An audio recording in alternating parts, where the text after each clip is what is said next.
El laboratorio de movimiento semiparabólico tiene como propósito estudiar el comportamiento de un cuerpo que se mueve en dos dimensiones bajo la influencia de la gravedad, analizando su trayectoria y las componentes de su movimiento. Los objetivos del experimento son analizar las características del movimiento semiparabólico y encontrar la relación que describe su trayectoria, hallar la velocidad con la que la partícula sale de la rampa y por último, calcular la aceleración normal, tangencial y el radio de curvatura para un instante dado. Los materiales necesarios incluyen un plano inclinado con canal, una barrera de impacto, un papel registrador de 1.5 metros, un balín, un cronómetro, una regla de 100 centímetros, un par de tijeras y una cinta pegante. El procedimiento consiste en montar el experimento según el esquema dado, colocando un papel carbón sobre la barrera de impacto, inicialmente a 0 centímetros del plano y luego aumentando de 10 en 10 centímetros. El balín se deja rodar desde la misma posición sobre el plano inclinado sin impulso adicional y al caer marca el papel en la barrera. Se mide la distancia vertical y para cada posición horizontal x, repitiendo el proceso hasta que el balín deje de impactar. Finalmente se mide el tiempo de caída varias veces para calcular un promedio y analizar el movimiento. La gráfica de y en función de x muestra una curva que se asemeja a una parábola, lo cual es característico del movimiento semiparabólico. En este tipo de movimiento, x representa el desplazamiento horizontal y y representa el desplazamiento vertical. La relación entre x y y. X crece de forma lineal con el tiempo, porque el objeto se mueve con velocidad constante en horizontal, sin aceleración. Y crece de forma cuadrática con el tiempo, porque el objeto está cayendo bajo la aceleración constante de la gravedad. Como el tiempo es común para ambas direcciones, puedes relacionar directamente con x mediante una ecuación cuadrática. Esta relación se observa en la forma curva de la gráfica. La curva indica que a medida que x aumenta, y crece más rápidamente, lo que es típico en trayectorias parabólicas. La gráfica obtenida es una parábola, como se observa en la forma curva de la línea que relaciona la posición vertical con la posición horizontal. Esto es característico del movimiento semiparabólico que ocurre cuando un objeto se lanza horizontalmente y cae bajo la influencia de la gravedad. Bueno, la relación entre x y y, teóricamente el movimiento horizontal es uniforme, porque x es igual a b de x por tiempo igual a tiempo, que va a ser igual a x sobre b de x. El movimiento vertical es uniformemente acelerado, y igual a 1/2 de la gravedad de tiempo al cuadrado. Explicándolo teóricamente, primero sustituimos el tiempo t en la ecuación de y. Y va a ser igual a 1/2 de la gravedad, entre paréntesis, x de b de x al cuadrado, lo que va a ser igual a la gravedad sobre 2 de b al cuadrado. Esto confirma que y es proporcional al cuadrado de x, lo que da una relación de tipo parabólica entre ambas variables. Por eso la gráfica tiene la forma de una parábola y puede expresarse como y igual a de x al cuadrado más b de x más c. En este caso, como el lanzamiento es horizontal, el término lineal b de x y el término independiente c tienden a ser pequeños o nulos y predomina el término cuadrático. En el punto número 3 nos pide que hagamos una gráfica y versus x al cuadrado con los datos tomados en el laboratorio. Nos pregunta el tipo de gráfica que se obtiene, que si esperamos esta respuesta, luego nos pide hallar la pendiente a la gráfica y las unidades de la pendiente. Primero, hacemos la gráfica en el eje de las y con unidades de centímetros, el eje de las x con centímetros, unidades de centímetros al cuadrado, y esto nos refleja un movimiento semiparabólico. Segunda pregunta, ¿qué tipo de gráfica se obtiene? Se obtiene una gráfica lineal. Esto significa que la variable y crece proporcionalmente con respecto a x al cuadrado. Tercera pregunta, ¿Esperabas esta respuesta? Sí. En un movimiento semiparabólico, el desplazamiento vertical en Y depende cuadráticamente del desplazamiento original en X. Al graficar Y versus X al cuadrado, es esperable una recta, indicando una relación lineal entre ambas variables. Luego, hallamos la pendiente. Utilizamos la fórmula general, tomamos 2 puntos de la gráfica, los sustituimos en la fórmula, hacemos las respectivas ecuaciones, restamos y dividimos, y esto nos da aproximadamente 0.0111.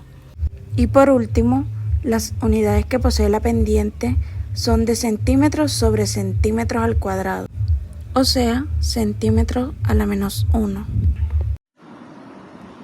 Punto 4. Escriba la ecuación y de x que describa la posición de la partícula en el plano. La ecuación que describe la posición de una partícula en un movimiento semiparabólico es y igual a por x al cuadrado más b por x más c. El término a por x al cuadrado representa el efecto de la aceleración gravitacional sobre la partícula. El término bc está relacionado con la velocidad inicial y c representa la altura inicial desde la que se lanza la partícula.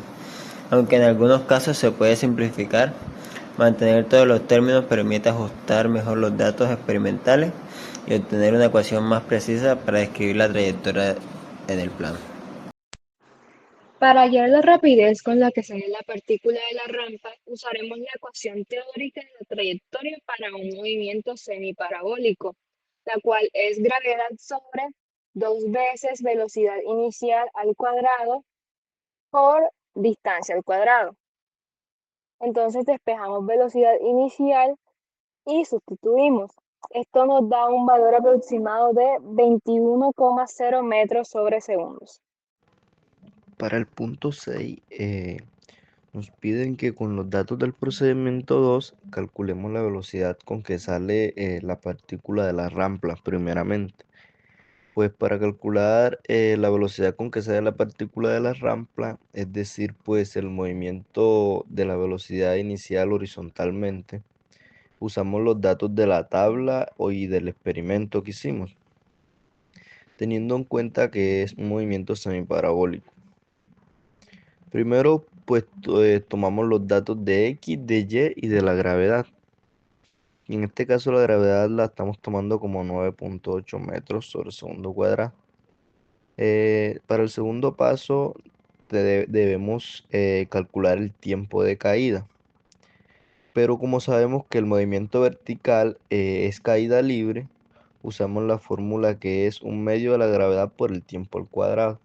De esta fórmula despejamos tiempo y nos queda que el tiempo va a ser igual a la raíz cuadrada de 2y sobre la gravedad. Reemplazamos los datos y nos queda que el tiempo va a ser más o menos 0,40 segundos. Para el paso 3 necesitamos calcular la velocidad de salida en el eje horizontal.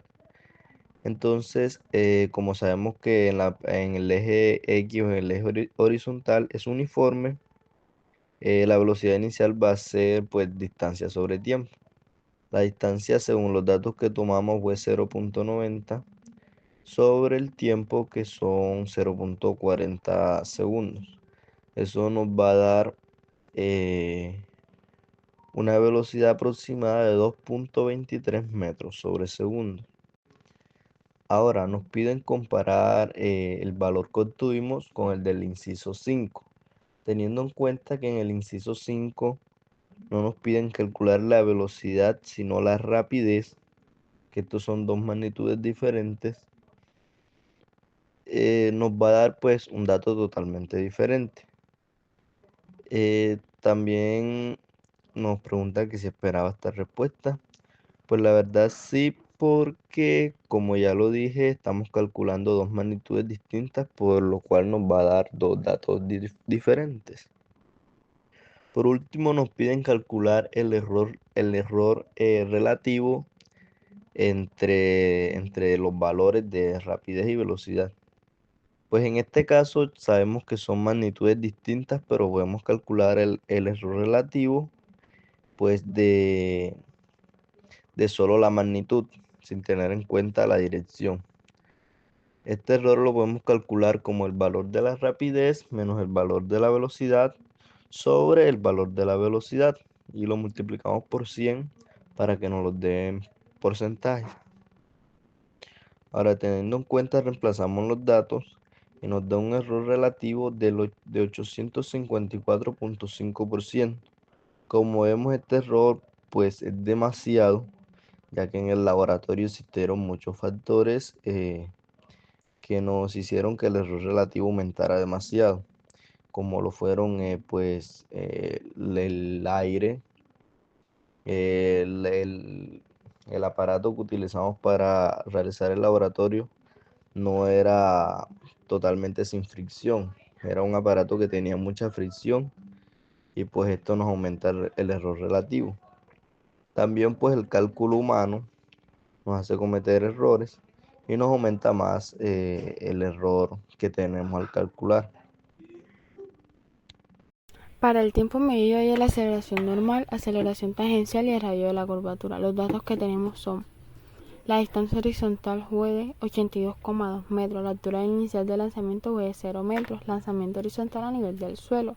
Los tiempos medios en cada repetición son: el primero de 1,28, el segundo de 1,47 segundos, el tercero de 1,37 segundos, el cuarto de 1,25 segundos y el quinto de 1,37 segundos. Lo primero que hacemos es el cálculo del tiempo promedio. Se suman los 5 tiempos y se divide entre 5, dándonos como un resultado del 1,348 segundos. Después calculamos la velocidad horizontal, usando la fórmula de velocidad para movimiento rectilíneo uniforme. Esto nos da como resultado el 65,45 metros por segundo. La velocidad vertical final B, con movimiento vertical es uniformemente acelerado a variación de la gravedad. Calculamos con la fórmula y nos da un resultado del 13,21 metros por segundo al cuadrado. Cuarto, calculamos la velocidad total de V al ser un movimiento con componentes ortogonales, horizontales y verticales. Aplicamos la fórmula. Esto nos da un resultado de 66,78 metros por segundo. Quinto, aceleración tangencial. ADT. La aceleración tangencial en este tipo de movimiento es la aceleración de la gravedad ya que actúa verticalmente. Eso nos quiere decir que va a ser igual al 9,8 metros por segundo al cuadrado. Sexto, aceleración normal. ADN. La aceleración normal se calcula con la fórmula ADN igual a velocidad al cuadrado por R. Ya habíamos calculado B, que es igual a 66,78 metros por segundo, y R, que se va a calcular ahora, pero nos da como un resultado de 455,24 metros. Entonces aplicamos la fórmula y esto nos da un resultado del 9,8 metros por segundo al cuadrado. 7. Radio de curvatura. Aplicando la fórmula nos da como resultado, ya anteriormente lo había dicho, 455,24 metros. Cálculo del error experimental. El error absoluto es la diferencia entre el mayor y el menor tiempo medio. Esto nos da un resultado del 0,22 segundos. Y el error relativo en porcentaje es el cálculo dividido entre el número del promedio. Esto nos da un resultado del 16,32%. Para las dos posiciones desde donde se soltó la esfera en la rampa, los tiempos que tarda en llegar al suelo son prácticamente iguales. Esto se debe a que la altura desde la cual se soltó el balín, es decir, la altura de la mesa, no cambia. Por lo tanto, el tiempo de caída vertical depende únicamente de la gravedad. Entonces, sí esperábamos este resultado. En cuanto a los alcances horizontales, estos sí aumentan a medida que colocamos la barrera más lejos. Esto también era esperado, ya que la esfera mantiene una velocidad horizontal constante independiente de la vertical, ya que la vertical es afectada por la gravedad. Entonces, sí se esperaba que cada vez que se alejaba la barrera, con un alcance horizontal, una velocidad horizontal constante, llegará más lejos cada vez que el tiempo de caída aumentaba.